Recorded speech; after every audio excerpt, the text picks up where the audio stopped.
সংখ্যালঘুদেরকে নিরাপত্তা দেওয়ার দায়িত্ব যেমন রাষ্ট্রের দায়িত্ব, সরকারের দায়িত্ব, ঠিক একইভাবে নৈতিকভাবে সংখ্যাগুরুদেরও দায়িত্ব। বাংলাদেশের সংখ্যাগুরু সবাইকে তো আর খারাপ বলতে পারি না, বলা উচিত না, কিন্তু কিছু শ্রেণীর মানুষ খারাপ কিছু করছেন, এটা নিন্দাজনক।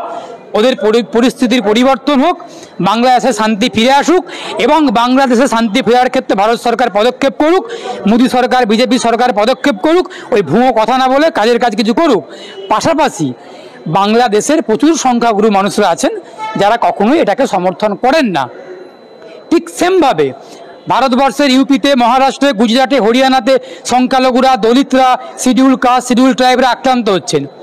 সেই পরিপ্রেক্ষিতে, সেই পরিস্থিতির ক্ষেত্রে ভারতবর্ষের হিন্দু সংখ্যাগুরু যারা আছেন তারা কখনো এগুলোকে সমর্থন করেন না, তারা বরং নিন্দা করেন। এই হচ্ছে পরিষ্কার কথা। আবারও বলছি, বিজেপি চাইলে বাংলাদেশে কালকেই